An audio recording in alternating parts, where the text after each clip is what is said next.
And those experiments were done early on. And then some of these other topics you'll see as we address these. Let's look at this dust. We all saw the enormous dust clouds generated as the World Trade Center buildings were brought down one way or the other. The dust was tested by scientists immediately to determine the degree of danger. Greg Swayze of the United States Geological Survey wrote, "Tests revealed the dust to be extremely alkaline, a pH of 12.1. Some of it was as caustic as liquid drain cleaner." Now, you wouldn't want to drink liquid drain cleaner, to say the least. But you can imagine this dust, as it hits the moisture in your lungs and nose, it becomes this extremely caustic fluid. It was obvious that precautions had to be taken to protect the workers and people. So, you see, this dust was deemed by scientists immediately through experiments to be extremely dangerous. It also contained asbestos and some other nasty stuff like mercury from all the fluorescent bulbs that shattered and contributed to the dust, you see. These results were sent to the Environmental Protection Agency, EPA, in the United States. However, the EPA issued 5 news releases within 10 days of the attacks, 9/11, 4 more by the end of 2001. All of these reassured the public about air quality. But nevertheless, even though they were reassured, respiratory ailments began to surface in hundreds, because you cannot deny the facts. This dust is extremely hazardous, and it was hurting people. Now, why would the EPA issue reassurances about the dust when it was in fact extremely dangerous? You might ask yourself that question. A BBC News report noted that the number of people with medical problems, primarily from the dust, has risen to at least 15,000. It is expected that more people will die prematurely than were killed on 9/11. So this is a very serious concern, this terrible dust. Now here's what happened. As you see down towards the middle of the slide, a report was issued by EPA Inspector General Nikki Tinsley. She studied what happened, and this came out in the summer of 2003. And here's what happened, reading now at the top. At the White House's direction, this is the Bush-Cheney administration, the EPA gave New Yorkers misleading assurances that there was no health risk from the debris-laden air after the World Trade Center collapse. According to this internal inquiry, she's doing her job. The White House convinced EPA to add reassuring statements and delete cautionary ones. Now, how would you feel reading this, and you breathed this dust? You dutifully went back to work. As you remember, the Bush-Cheney administration encouraged people to do, particularly in the financial districts. Let's get back to work. And yet this dust was, in fact, exceedingly dangerous. Read a little more about this. This is from the Downtown Express newspaper as this report came out. This is from Jane in New York City, New York. It was much more important to open up Wall Street than it was to worry about our health, said former city councilperson Catherine Freed. We've known it was a cover-up since the beginning, Jane said.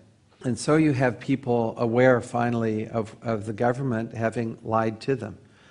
I mention this in part to help you understand that here is a clear example, irrefutable, I believe, of the government of the United States lying to its own people. Now, you might ask yourself, is it serious? Well, it's serious to the 15,000 who are impaired because of breathing this dust when they were told it was safe, and it was not. Not at all. Now, what happened to Nikki Tinsley, this Inspector General for the EPA, as she showed how the White House had covered up the truth? They sacked her. And now to lighten the mood just a little bit, I put in a cartoon that shows the nature of pseudoscience or bad science. So here's this ancient scientist. And in the first frame, he says, after years of relentless study, laborious research, innumerable calculations. I have hereby ascertained that. He's working on his peer-reviewed paper, or to be peer-reviewed. No two snowflakes, oops, here comes two snowflakes, and they look just alike. So what does he do? Destroys the evidence, and then he says, no two snowflakes are alike. This is considered to be not just a no-no in science, it is considered to be the worst offense you can make, I think, to destroy evidence. And in this case of the dust, what the administration, the Bush-Cheney administration did is not only did they destroy or hide the evidence about the danger of the dust, they falsified it. They turned it upside down and said, oh, it's safe, go back to work, you see. Now, as we look at this toxic dust incident, what does it tell us about the values? Truth. The scientists were outspoken, several of them, including this Greg Swayze, warning people about the true dangers of the dust, despite what the government was saying. Caring for others was certainly absent on the part of the government, and the long-term effects, which that's one thing. It took a long time for these ailments to, well, for most people, it took a long time for the ailments to show up. Actually, for some, it was right away. By the way, these characteristics, these values, truth, caring for others, and considering long-term effects, I find in what's called the 9/11 truth community, as we seek the truth and we care for others and try to share. And think about the long-term effects of 9/11 and of ignoring 9/11. Now I want to shift to the next topic, the question of put options. Quoting from the Bloomberg News, trading in so-called put options, which rise in value when stock prices fall. Let's pause there. If you're not familiar with too much with a put option, a normal stock, when you buy it, you hope it will go up, right? And then you can sell it for a profit. With a put, the idea is that you're betting the stock will go down. If it goes down, you make money. See, it's just another way of investing in the stock market using put options. So they rise in value when the stocks fall. Now here's what happened. The two airlines involved in the 9/11 attacks, their stocks went down. This is United Airlines, UAL, and American Airlines. Their stocks went down dramatically. And what is reported here in Bloomberg News is that trading in these put options surged as much as 285 times the previous average value in the days before 9/11. About 6 days before 9/11, this trading started in United and American. An article by Don Radlauer. He notes that no similar trading in other airlines occurred on the Chicago Exchange in the days immediately preceding Black Tuesday. Now, doesn't that make you wonder, how did people know to buy put options, which would make money when the stock goes down, in these two airlines that were involved in the 9/11 attacks, and only those two airlines? Doesn't that raise your suspicion level just a bit? I hope it does.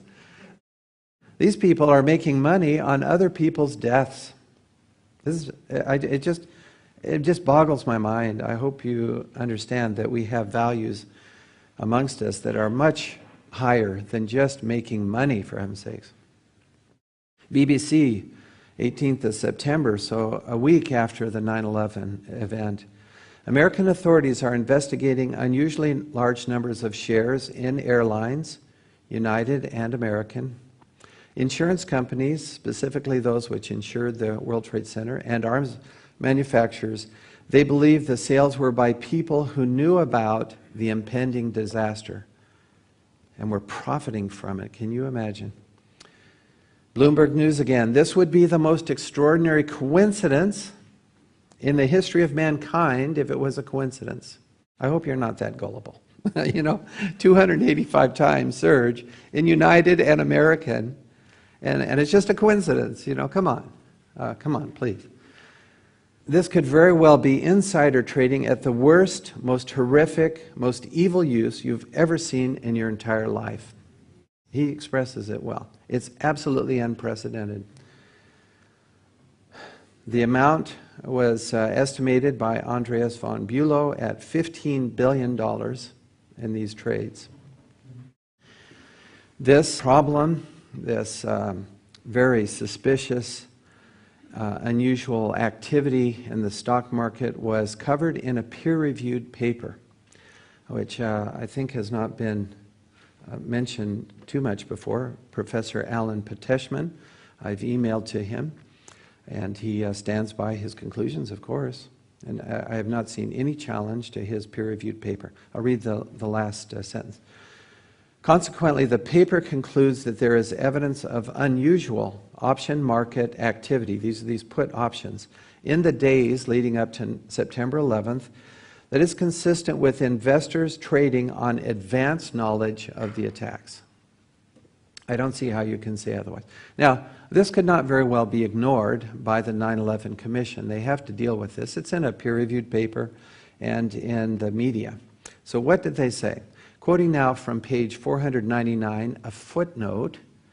They sort of buried it deep in the book in a footnote, but they do talk about it. Here we go. Highly publicized allegations of insider trading in advance of 9/11 generally rest on reports of unusual pre-9/11 trading activity in companies whose stocks plummeted after the attacks, namely United and American. Some unusual trading did in fact occur. I'm glad they didn't try to deny it this time. It's so obvious. But hold on. Each trade proved to have an innocuous explanation. How could that be? With no conceivable ties to Al-Qaeda. So what's the problem? People are making a little money. It's not Al-Qaeda. It's innocuous. Can you see this, what they're doing? They have the blinders on so firmly that even though people are profiting from other people's deaths, thousands, it's innocuous because they're not tied to Al-Qaeda. Now, look, folks, what I'm trying to say here, students, is that it's not just Al-Qaeda, obviously. These put options were not made, they did that. They checked. Oh, it's not Al-Qaeda. Well, we won't worry about it. Come on. Who was it? Who is making money on other people's deaths? And that's my argument here as I've studied the events of 9/11 and the physics phenomena as well, as we'll discuss shortly, is that there's something else going on here, much more sinister and hidden, but besides Al-Qaeda. And the official conspiracy theory, it is a conspiracy theory, right? These 18 hijackers didn't act individually and separately. They conspired. That's a conspiracy theory. It's the official one from the United States government, the same ones who lied about the dust, okay, telling us that it's just Al-Qaeda. Don't look behind the curtain for anyone else. It's just Al-Qaeda. Don't look for the man behind the curtain. And as long as we just keep focused, it's only Al-Qaeda, then we can go fight them, preemptively in Afghanistan and Iraq and next, who knows, Iran. They'll come up with some excuse. I'm not trying to be facetious here. I'm just saying that it's incredible to me that the 9/11 Commission can look at these data and say it's innocuous if it's not Al-Qaeda. Incredible.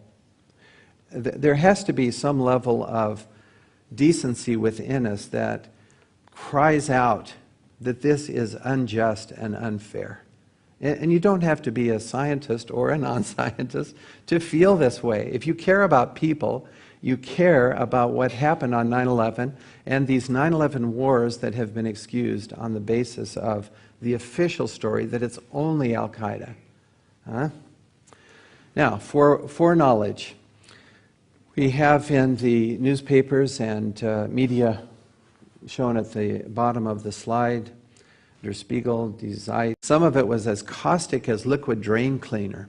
Now, you wouldn't want to drink liquid drain cleaner, say the least. But you can imagine this dust, as it hits the moisture in your lungs and nose, it becomes this extremely caustic fluid.